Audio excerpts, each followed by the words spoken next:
Só para atualizar vocês, tá? Eu falei com os irmãos que a carga que está no meu coração é a seguinte. Eu quero falar um pouquinho com vocês, falaria isso em outro lugar se eu estivesse, porque, em geral, eu não consigo falar aquilo que não estou inspirado para falar. Eu não sou aquele cara que tem essa facilidade de pegar um assunto e abrir assim, começar a escrever. Não, eu preciso estar inspirado, eu preciso estar vivendo. Muito do que eu sei e ouço do Espírito Santo é na prática do apacento. Então, apacentando algumas pessoas, eu vi uma grande dificuldade que as pessoas têm de compreender o amor de Deus. As pessoas simplesmente não compreendem esse amor. Ela não sabe que amor é este. Que amor é este? As pessoas não entendem o amor. E eu comecei aqui a explicar um pouquinho, os irmãos contando a história de Pôncio Pilatos, um governador romano da província da Judéia, um camarada que ficou famoso até porque entrou no credo religioso, no credo da fé cristã, né? Padeceu sob Pôncio Pilatos, o pessoal do credo lembra bem, né? Padeceu sob Pôncio Pilatos. Pôncio Pilatos ficou famoso também na história. Flávio Josefo citou ele, Tácito também citou ele. Ele era um cara famoso. E eu estava explicando, a gente leu alguns textos aqui para explicar o que estava acontecendo, qual era o dilema de Pôncio Pilatos. Porque, de um lado, ele queria soltar Jesus, mas, do outro lado, ele queria agradar a multidão, um político, diante de uma coisa justa e de uma multidão histérica. Né? E comecei a passar com os irmãos aqui aquilo que eu falei que eram os motivos para que Jesus fosse entregue. Desde de Judas Iscariotes, quando ele foi entregue pela ganância de Judas, por causa de 30 moedas, ele entregou Jesus. Depois, Jesus foi entregue aos judeus, por Judas, né? Os judeus fizeram aquele primeiro tribunal ali, eles precisavam culpar Jesus de algo grave para levar para o tribunal romano. Então, se Jesus não fosse acusado de algo muito grave, ele não poderia ir para o tribunal de Pôncio Pilatos, não poderia ir. Então, naquela arguição lá inicial de Anás, não deu nada mais de Caifás. Caifás arguindo Jesus sobre quem ele é, Jesus falou, eu sou o Messias mesmo. Messias é o Senhor do universo, é o rei, é o esperado de Israel. Então, nessa hora, Caifás, então, usa essa declaração de Jesus. Então, ele está se declarando o rei. Ele é o rei do Messias, é o rei do universo, o rei de Israel e tal. Por conta disso também, na cruz de Jesus veio essa inscrição, né, de que ele é o rei dos judeus.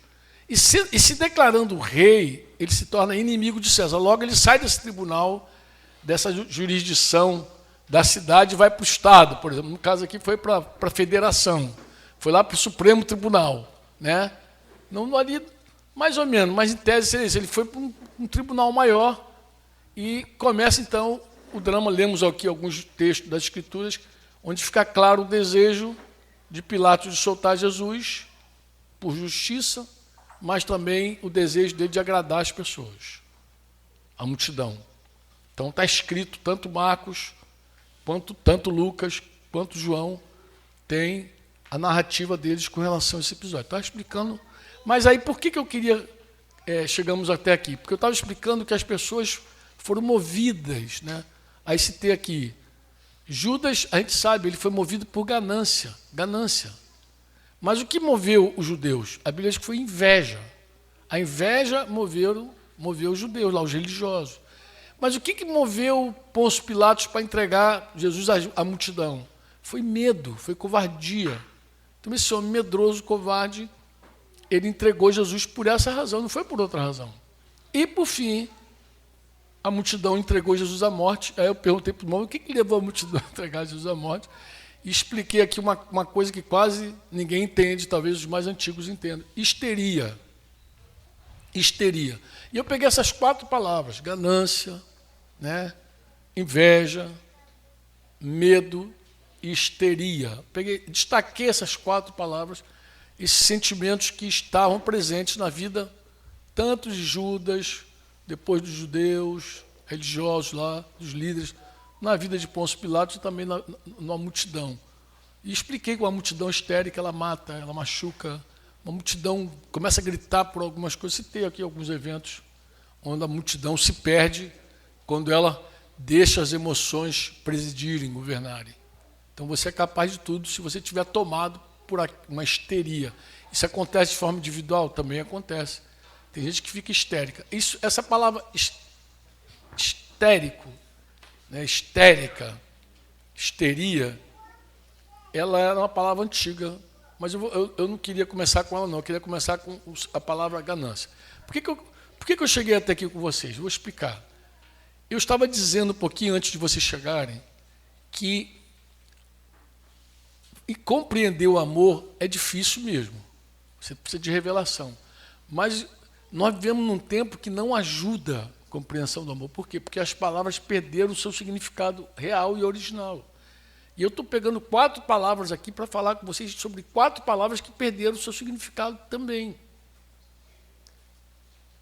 É por isso que eu estou pegando essas palavras, para você ver como o tempo e a modernidade e o humanismo e o diabo, mas lá quem, vai mudando o sentido das palavras com o tempo.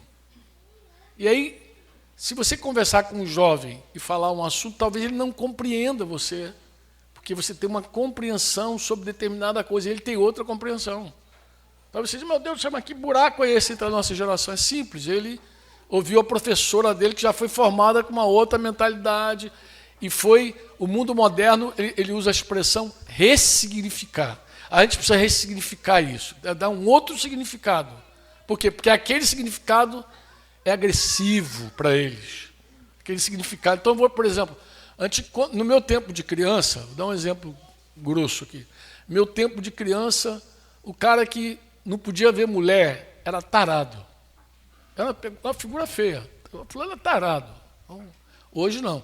Hoje, pegar uma palavra mais suave. Entendeu? Ele tem compulsão por sexo. Então ele é doente, ele é um compulsivo. Mas não é só com essas coisas que chamam de doença, não. Por exemplo, o cara que não pagava ninguém, lá no Rio pelo menos, era caloteiro. Estou falando maior caloteiro. Agora é inadimplente. Olha como é que a palavra muda. Pô, fulano é inadimplente. Muda porque ninguém... Não é caloteiro, mas você não paga, você se vergonha, mas você tem outro nome bonito. Você agora é inadimplente. Então isso vai suavizando as pessoas. Você sabe que um dos países mais sem vergonha do mundo é o Brasil com relação a pagar. Não sei se você sabe disso. O brasileiro tem brasileiro que compra já sabendo que não vai pagar. E o cara se converte e às vezes ele não muda. Ele não muda. Mesmo a Bíblia dizendo a ninguém deva coisa alguma, a não ser o amor. Ele não muda. Segue dando calote na turma lá. Você, não, mas aqui alguém paga. Se eu não pagar, alguém vai pagar, o seguro vai pagar. As pessoas vão usando vários agora. O Brasil deve, por que eu não devo? Por que eu estou falando isso? Porque eu não conheço, eu também já trilhei esse caminho. Então eu sei exatamente como é. Bem, vamos falar da ganância, tá bom? Como é que a ganância ela é vista tradicionalmente? Ela é vista como um desejo excessivo por riqueza, por poder e por posses. Isso é a palavra ganância. É uma palavra que está associada com aquela atitude egoísta, né? Que você prejudica tanto o indivíduo por causa da tua ganância, como você prejudica também a sociedade por causa da tua ganância. Então é um prejuízo maior do que a gente entende, né? E essa visão negativa da ganância, ela te conecta com palavras mais feias: exploração, corrupção, injustiça. Ah, fulano é ganancioso, aí se meteu nesse negócio aí para roubar, para furtar. Então é assim, em geral, que vai indo. Porque o foco do ganancioso é o quê? Acumular. Acumular mais do que ele precisa, mais do que o necessário, mesmo às custas de outra pessoa. Então você olha e diz, pô, cara, é feião, né, cara? E na cultura cristã clássica, principalmente o cristianismo mais fiel, a ganância ela é condenada. E a ganância, não sei se vocês lembram, é um dos 7 pecados capitais. Mas, Franco, como é que a ganância é vista hoje na perspectiva moderna? Eu vou te dar um panorama de como os modernos, pós-modernos, veem a ganância. Tá? A ganância, ela pode ser reinterpretada de forma positiva, diz eles. Não, tem que olhar para... Tem um lado aí, tem uma possibilidade para a ganância. Como assim? Não, depende do contexto, né? Então, principalmente no meio empreendedor, esse novo entendimento enxerga na ganância o desejo de crescimento. O cara não é, o cara quer crescer, pô. Quer dizer, os antigos olhavam e diziam assim, fulano é ganancioso. Os mais modernos, eles dizem, não, fulano quer crescer, pô. Esse desejo dele de acumular recursos, né? Uma força, isso vai virar uma força motivadora nele, ele vai crescer, é progresso, desenvolvimento, tá? E às vezes a pessoa converte o nome ganância por ambição. A ambição é uma coisa positiva, é como se não fosse sinônimo. Que dá uma suavizada na palavra ganância. Então tem muita gente que é ganancioso, mas hoje é empreendedor top, com o nome de ambicioso. Fulano tem ambição. Pô, bonito, nobre. Mas quanto por trás da ambição está a ganância? Pegar outra palavra, inveja. A inveja, não, vou pegar a inveja dos religiosos, a ganância por ordem. Ganância de Judas.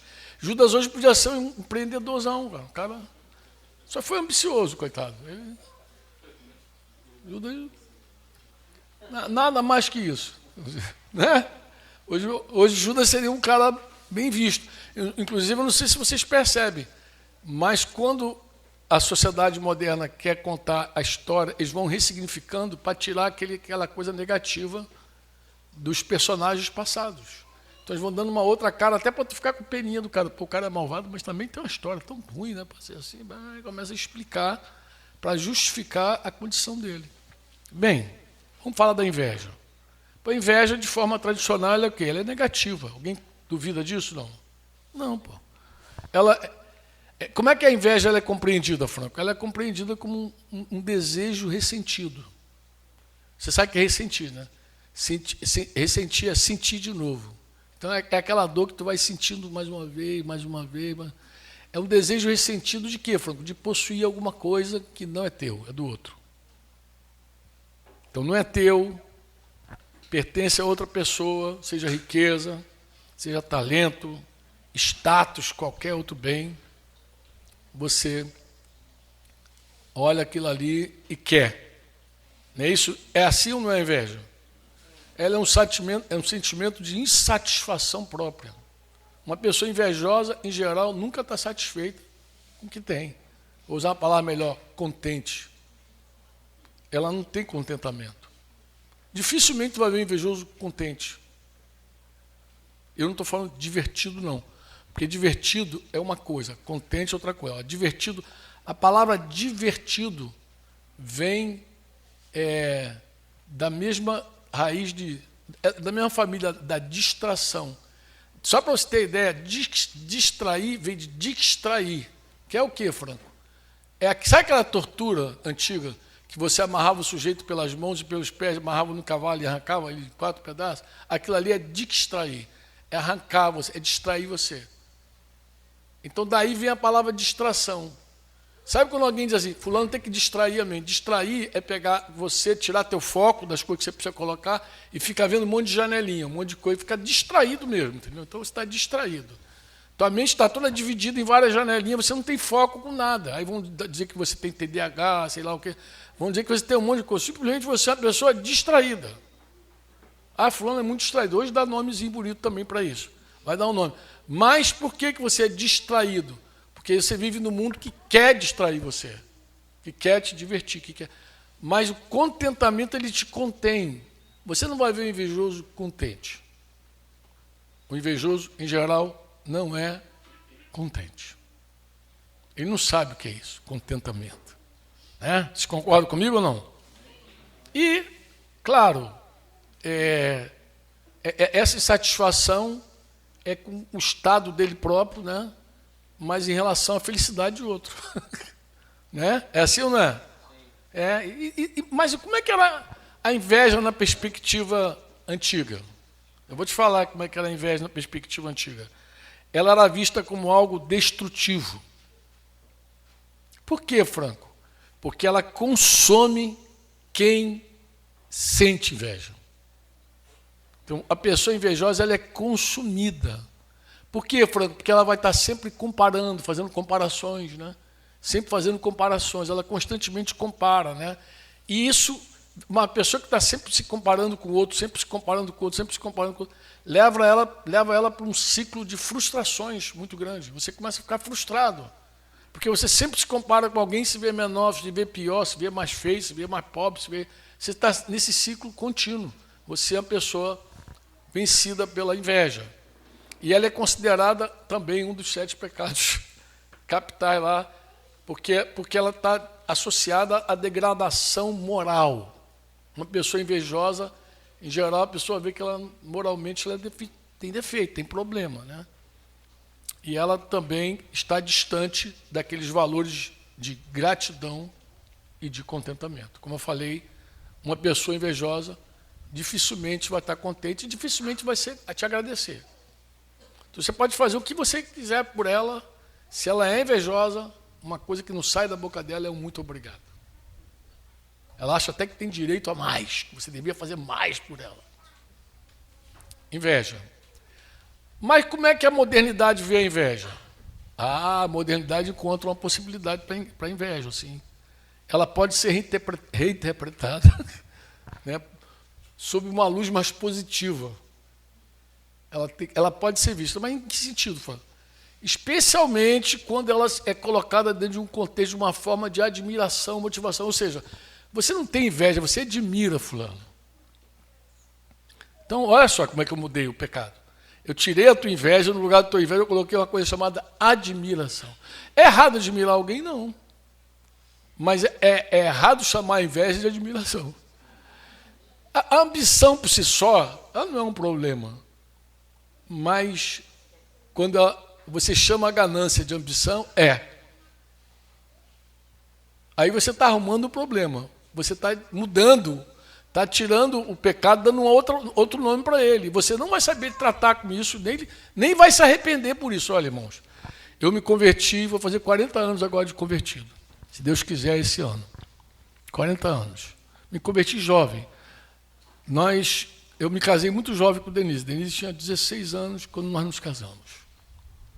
2 anos depois de casar, nosso casamento tinha acabado. Desgraça.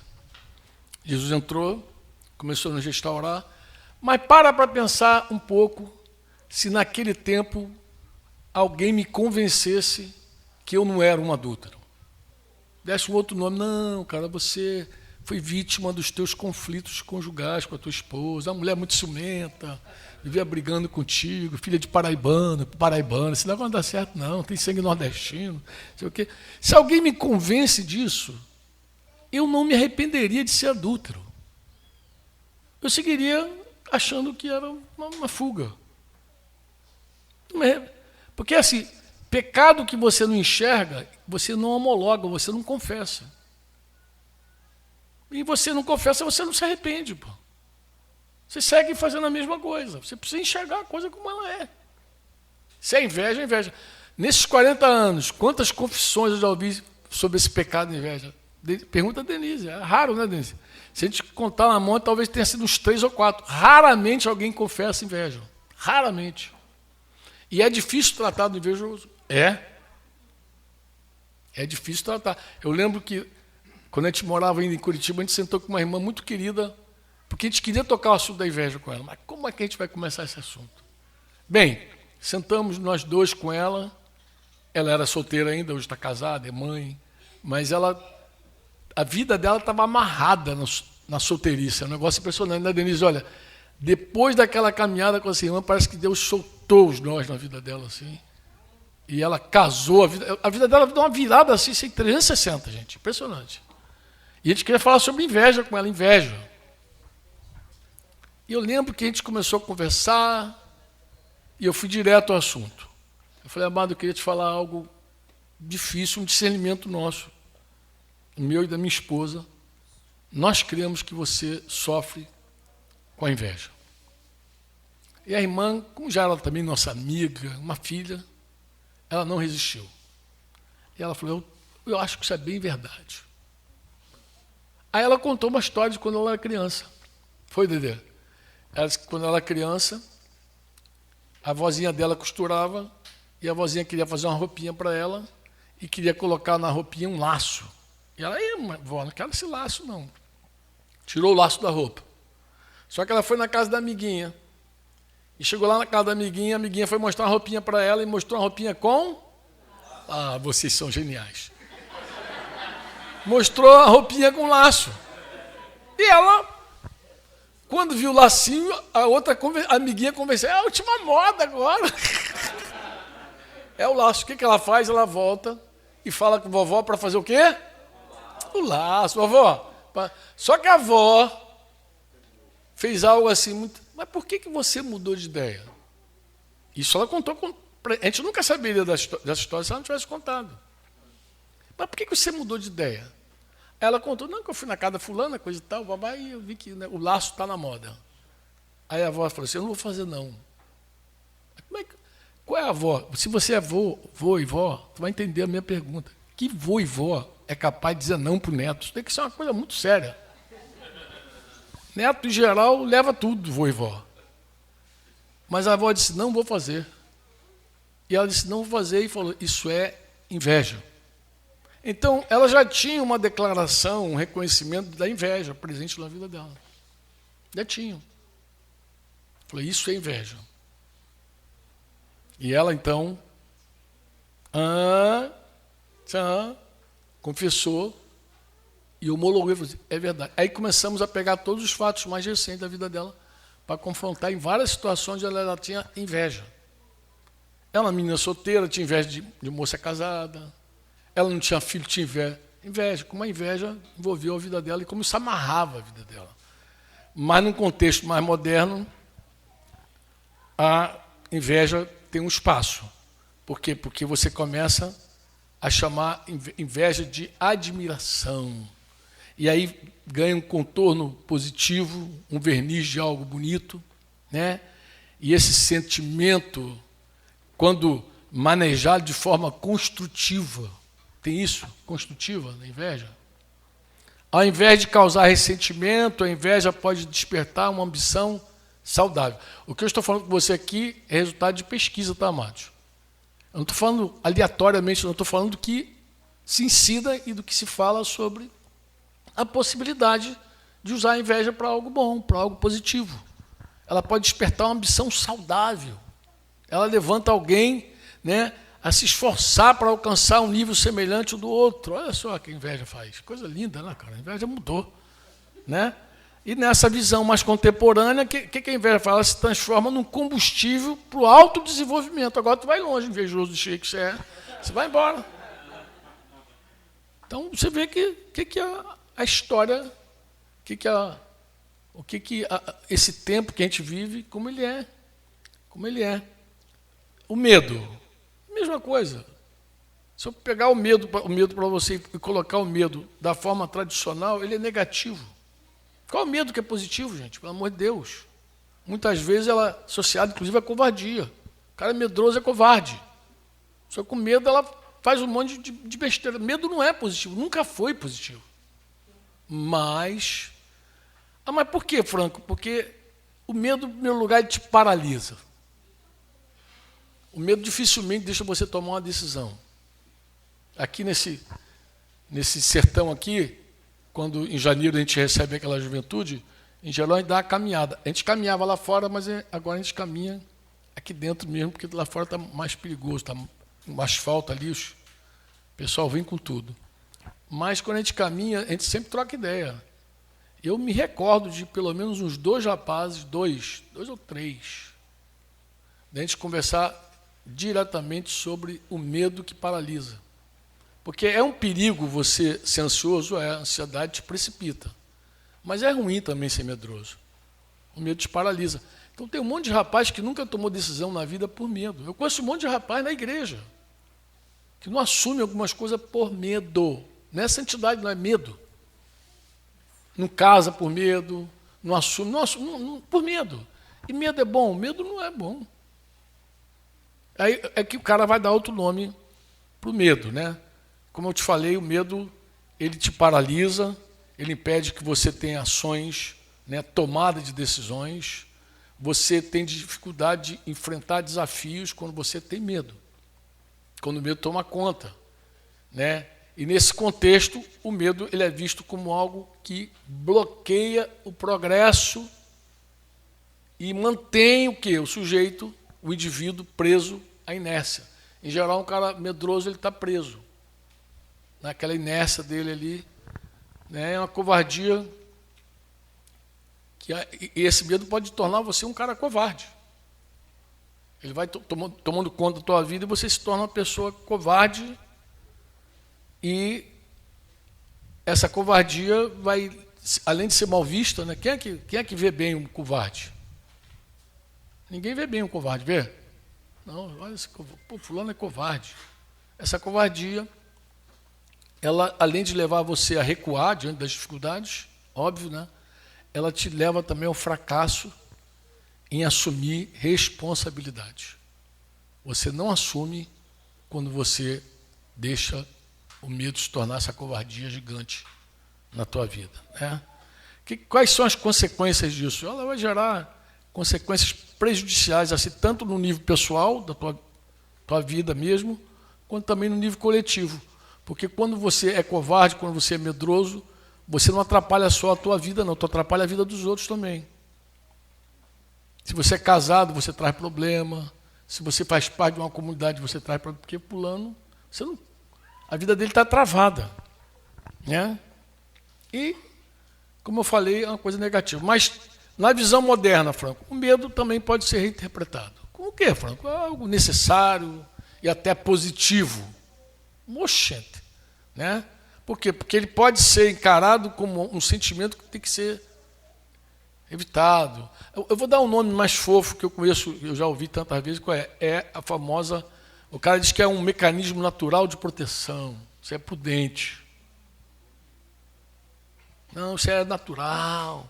O cara começa a dar... Gente, existe uma prudência? Claro que existe. Existe um mecanismo natural de proteção? Claro que existe. Mas uma coisa é você batizar o medo dessas coisas. Você pega o medo e joga ele para cá. Eu digo que eu conversava com esses rapazes por isso. Porque a maioria deles tinha um discurso. Qual é o discurso deles? Qual é o discurso? Prudente, Franco. Sou prudente. Não, o quê? Pô, teve um irmão que já tinha perdido 2 mulheres que ele amava. Eu falei, tu vai perder a terceira agora. Porque você não... Ah, por quê? Por covardia. Agora está casado, é pai, está feliz da vida. Ela começa a render um bocado. Eu falei, tu vai deixar o outro levar agora porque você não tem medo, pô. Tem medo de assumir, sentar com a moça, coisa... Que coisa insignificante. Lá no Rio tem uns garotos que dizem assim, é muita areia para o meu caminhão. Já viu essa expressão? Tem aqui não, né? Tem aqui? Tem aqui. Mas como é que o covarde lida com isso? É muita areia para o meu caminhão. Mas um corajoso, sabe como é que diz assim? Eu já vi até um rapaz dizer isso. Eu falei assim, oi? Várias vezes. Eu faço várias viagens. Se for muita areia para o meu caminhão, eu vou dar várias viagens, mas vou levar tudo. Porque o cara está com disposição mesmo, está pronto, né? Esse irmão último, que eu não vou falar o nome do santo, foi tão interessante a conversa com ele. Por quê? Porque quando a gente terminou a caminhada, coisa e tal, um dia ele viu uma menina. Ele viu a menina e falou, Franco, é ela.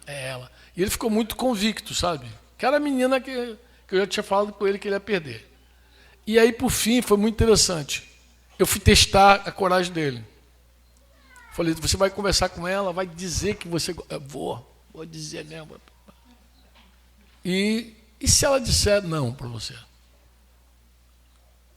Ele falou, se ela disser não, vou mandar ela orar a Deus. Vai orar porque Deus falou comigo, você está equivocada. Aí eu falei, cara, eu testei o cabra estava macho mesmo. Eu falei, agora vai. E foi. Foi mesmo, deu uma virada. Porque eu falei, o medo te paralisa. Não tem medo bom. Quantos me entendem? Não tem medo bom. Então, Pilatos jamais faria algo bom com medo. O medo levou Pilatos a fazer parte do credo, de uma forma negativa. Padeceu sob Pôncio Pilatos. Então, tu vê, Pilatos entrou na história de maneira horrível, né? Franco, histeria. Histeria, uma multidão histérica. Vamos lá, histeria é um termo também historicamente utilizado para descrever o quê, Franco? A histeria descreve uma condição emocional, psicológica, da psique, da alma, né? E ela é caracterizada por emoções excessivas. A pessoa, como eu falei, ela, numa multidão histérica, você mata uma pessoa. Você invade propriedade, quebra as coisas. Você faz um monte de besteira na massa, quando está todo mundo histérico. E uma pessoa, quando fica histérica também, obviamente, ela também não responde com sensatez. Ela está à flor das emoções, né? Nos filmes antigos, agora ninguém faz isso, porque seria uma aberração. Mas nos filmes antigos, quando um cara, você lidava com uma pessoa histérica, você dava uns 2 tapas na cara, se lembra? Pá, pá, pá, acorda! Até desenho animado fazia isso. Até o desenho animado, se um bonequinho daquele ficasse histérico, o outro já vinha e dava umas tapaiadas nele, dava uns sacodes nele, porque a histeria era vista como algo ruim. Né? Não sei se você vê algum filme antigo, tu é capaz de ver um cara dar uns tabefes assim, até em mulher. A mulher ficava, meu Deus, pá, acorda, mulher, vai reagir esse troço agora. Porque não tem como, não tem. Eu comentei rapidamente com os irmãos aqui que quando eu vinha para cá agora, nessa viagem com a Luísa, com minha esposinha, aconteceu algo muito interessante. E foi bom acontecer aquilo que eu vi, assim, a paz reinando sobre nós. Quando a gente entrou na hora do embarque lá, a Denise olhou para mim e falou assim, Franco, estou sem identidade. Deixei a identidade em casa. E agora? Falei, calma, vamos resolver esse negócio. De um jeito ou de outro a gente vai resolver. Tu vai embarcar. Não, mas sem identidade a gente sabe que ninguém embarca. Não aceita. Mas a gente tinha que buscar uma solução. Bem, em suma, foi gostoso. Por que foi gostoso? Porque a gente ficou tão em paz, né, Luiz? A gente parou tranquilão, Denise em paz. Eu fiquei tão feliz pela minha mulher ali, tão tranquila. Eu falei, deve estar querendo voltar para ficar com os netos. Deve ser isso, né, cara? Não quer encarar a viagem, está feliz agora, vai voltar para os netos. Deixou de propósito, até brinquei quando tu deixou de propósito em casa, para poder voltar e ficar com a detalhada lá. Não, ela estava muito em paz mesmo, foi um momento legal. Mas a histeria, você perde o controle. Se uma pessoa, meu Deus, a histeria é horrível. Bem, esse termo era, principalmente no século XIX, ele era frequentemente associado a mulheres, sabia? Por isso que eu citei essa história. Porque histeria sempre estava relacionada à mulher. Claro que havia também o homem atacado de histeria, mas isso era frequentemente visto como uma resposta emocional exagerada, né? E muitas vezes era vinculada a histeria à repressão emocional ou sexual. Então, diz que quando a mulher sexualmente era reprimida, emocionalmente reprimida, ela podia ficar, ter a crise dela, desse jeito. Isso era a conversa antiga, tá, amados? E é uma coisa negativa. E a modernidade, o que fez com a histeria? A modernidade deu uma outra cara para a histeria. Por quê, Franco? Ela diagnosticou a histeria, né? Ela foi substituída. O que era histeria no passado, hoje são diagnósticos mais específicos, diz a ciência. Agora a gente sabe realmente o que você tem. Né? Você agora tem transtorno de ansiedade. Você agora tem transtorno de conversão.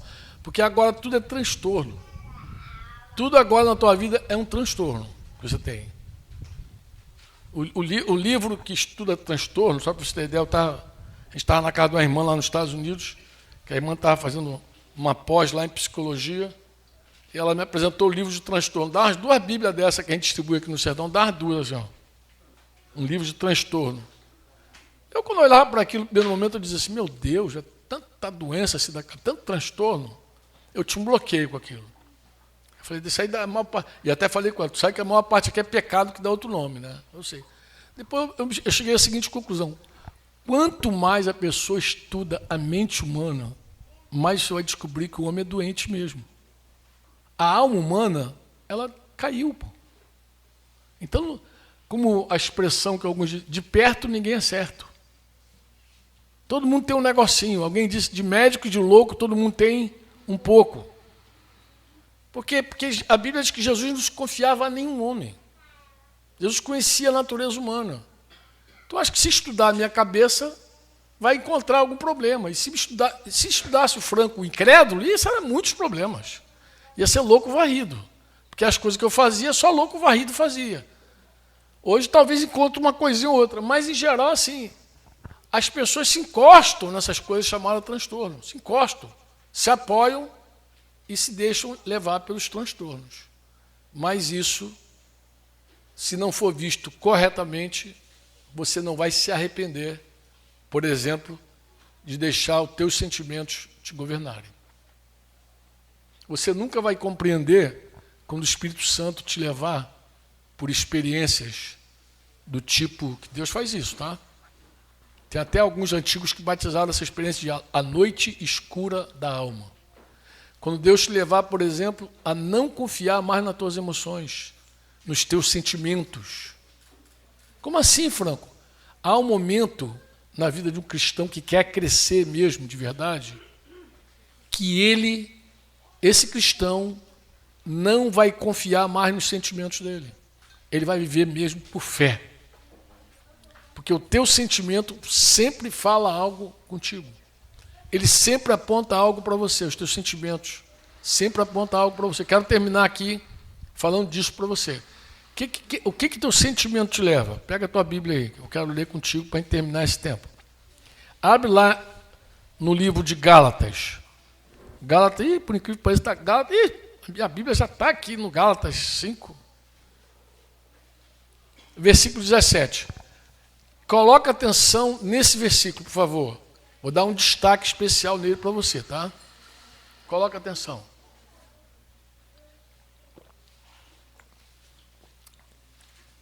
Gálatas, capítulo 5, versículo 17. Paulo está explicando a luta que existe num cristão, quando esse cristão nasceu de novo, é verdadeiro, o Espírito Santo veio morar nele. Então o Espírito Santo veio morar em você. Se você nasceu de novo, o Espírito Santo mora em você. Gálatas 5,17. Só que aqui a gente tem um problema santo. Qual é, Franco? Quando o Espírito Santo vem morar na gente, a gente já está acostumado a mandar na própria vida. E começa uma luta dentro de cada um de nós. A vontade de Deus versus a nossa vontade. Deixa eu explicar isso melhor. Paulo está dizendo assim, porque a carne luta contra o espírito. Ou seja, o teu ego, ele luta contra o espírito. E o Espírito Santo luta contra a tua carne, teus desejos, tua carne, teu ego. Porque são o quê? São opostos entre si. Eles são inimigos. E Franco, qual é o plano de Deus? Qual é o propósito de Deus em lutar com a minha natureza, com a minha carne, com o meu ego? Qual é o plano? Ele vai dizer, diga comigo junto, para ver se entra no sangue. Diz assim, para que vocês, fala forte, para que vocês não façam o que querem. Ó, para que vocês não façam o quê? Então, se alguém te perguntar assim, mas por que o Espírito Santo luta com a tua carne? Aí tu vai dizer, para que eu não faça o que eu quero. Oxente. Então Deus está na minha vida para eu não fazer o que eu quero? É desse jeito.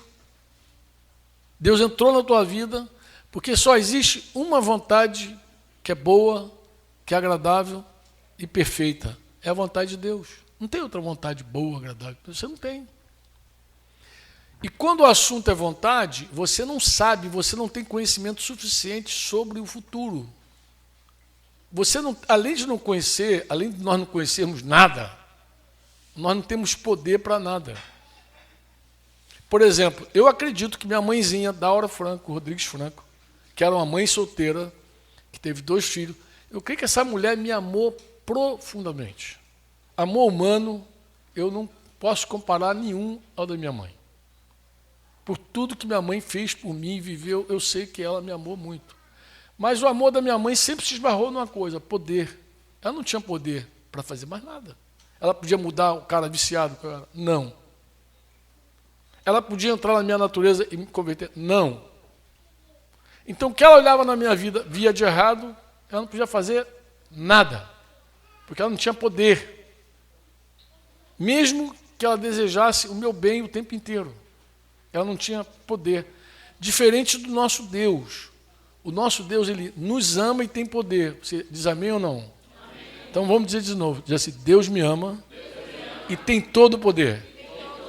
Então Deus, além de amar você, ele tem todo o poder. Ele pode fazer qualquer coisa. A Bíblia diz, Romanos 8, 28, que Deus é capaz de fazer com que todas as coisas cooperem para o teu bem.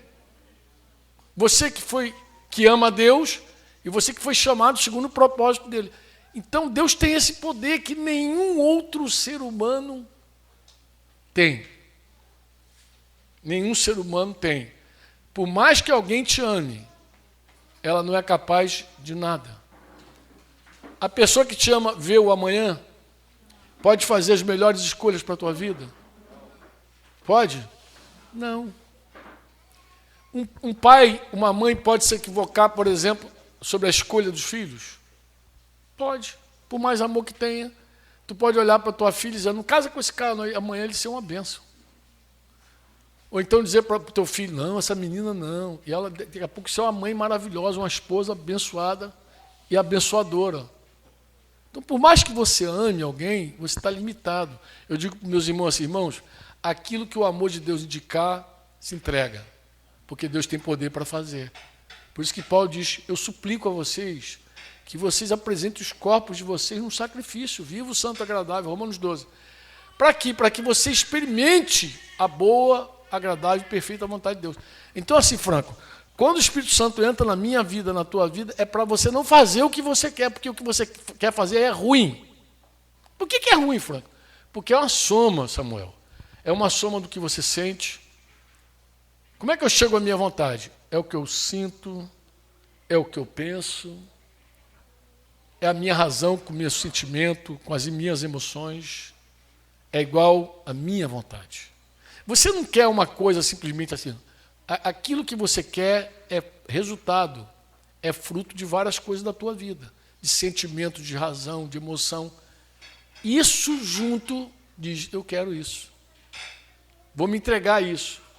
E Deus não tem nada disso. Deus simplesmente te ama, é bom, quer o melhor para você.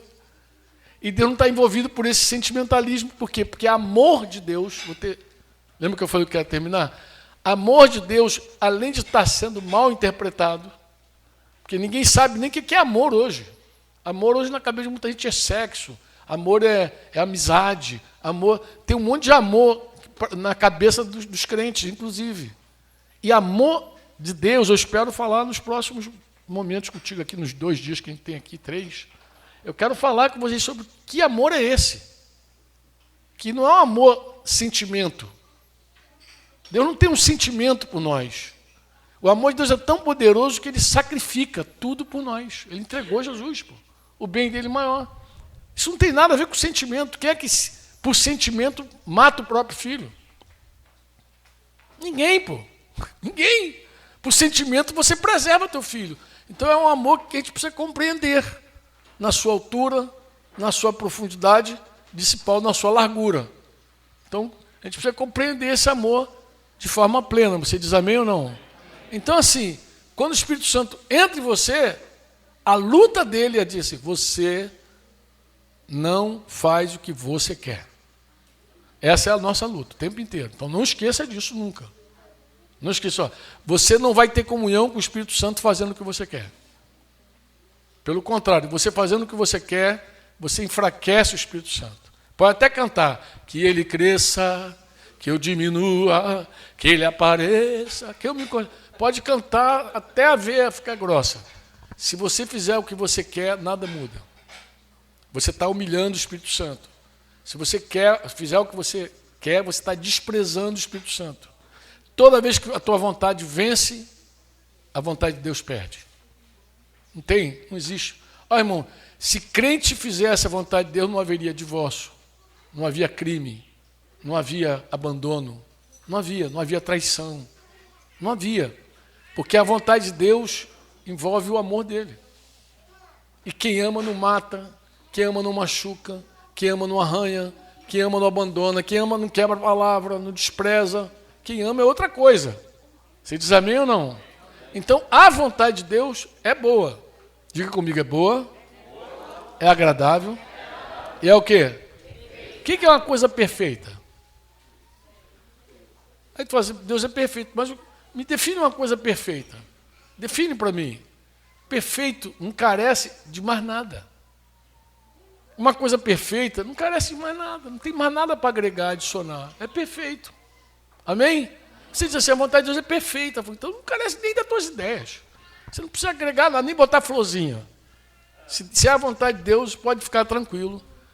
Já deu tudo certo. Não vai dar não, já deu. Amém? Porque quando você tem certeza também que você está fazendo a vontade de Deus, você fica descansado.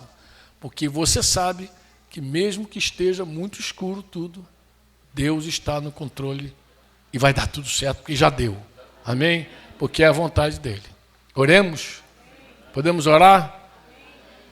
Papai, nós queremos te render graças no nome de Jesus. Primeiro, porque tu trouxeste cada um aqui debaixo da tua bênção, da tua paz. E nós, Senhor, lembramos que a tua palavra diz que nós somos benditos ao entrar e benditos ao sairmos. E rogo a ti, Pai, te peço no nome de Jesus, que cada filho, cada filha aqui nesse lugar experimente exatamente isso, Pai. Experimente ser bendito ao entrar, experimente ser bendito ao sair. Pai, eu te suplico também no nome de Jesus que tu nos revele profundamente o teu amor. A gente precisa compreender teu amor, a dimensão dele, Pai, para cada um de nós, Pai. E queremos nos entregar totalmente a esse amor. Nos ajuda, Pai, nos dias que vamos estar aqui juntos. Comunica a tua graça, comunica o teu amor durante todo o tempo, durante o nosso café da manhã, durante o nosso almoço, durante nossas conversas, Senhor, em momentos mais livres e até durante essa reunião aqui. Fala durante a música, fala durante o nosso louvor, nossas orações. Comunica tudo aquilo que está no teu coração, Pai. E que a tua paz, que o teu amor, que a tua misericórdia, que a tua saúde, Senhor, se multiplique no nosso meio. Em nome de Jesus, e que teus filhos sejam abençoados, plenamente enriquecidos em tudo, Pai. Pai, também te damos graças pelo alimento que está posto, pelas mãos dos nossos irmãos que serviram, que prepararam, Senhor. Recompensa eles segundo a tua graça, segundo a tua riqueza, que tu és rico, Pai. Recompensa nossos irmãos que estão trabalhando para que esse encontro seja feito, realizado. Recompensa cada um deles, Pai. E que esse alimento seja consagrado pela oração e pela palavra e nos faça bem. Em nome do Senhor Jesus que oramos e dizemos amém. Você pode dizer amém? Amém. Amém.